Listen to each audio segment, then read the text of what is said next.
هاوشێوەی بازگەیەکی سنووری کە لە نێوان دوو وڵات دانراوێ.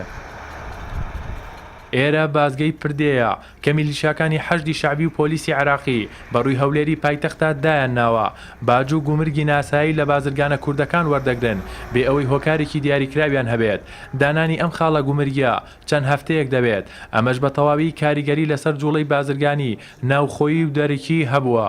وا پێدەچی ئەگەر شەژمانجی دیکەی پێ بچیتن نسبەتی سعوباتیان ڕاکێشانی مەوادیان لە کارخانە گەورەکانی دەوڵەتان لە سین لە کۆریا لە تورکیا کەم دەبێتەوە. ئەو کاتە بازرگانە عەرەبەکان دەچن دەڵێن کاکە ئێمە بازارێکی گەورەمان لە بەدەستە وەکالەتەکان لەبەردەستی بازرگانە کوردەکان دێتە دەرەوە. گومرگەکەش هیچ قیاساتەکی نییە بە عەمدەنە، هیچ بزنسمانێک ناتوانێت دووجار گومرگ بدا.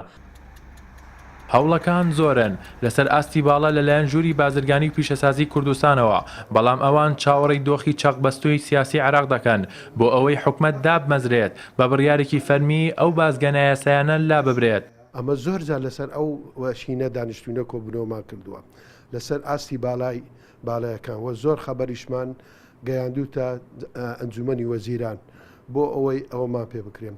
بەڕاستی ئێستا هەولێکی زۆر جدیمان داوە ئەو باجانە کە هەڵستن و ئیشاڵەش ئەو حکوومەتی نوێی کە عێراق لە بەغا دائەندرێ ئەوانیش گفتیان داوە و هەلیگرن و ئەو باجانە نەمینێن و وەکو جارانی لێبێت.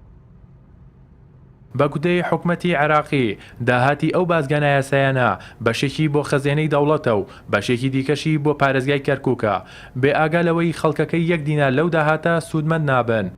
بۆیە بە دیدگای بازرگانە کوردەکان بێت دۆخەکە بەم شێوەیە بڕوات، دەبێت بازرگانەکان ڕێگایەکی تر یاخود وڵاتێکی دی بدۆزنەوە بۆ ئەوەی مامەڵەیەکی بازرگانی لەگەڵ بکەن نەک باشوور و ناوڕاستی عێراق.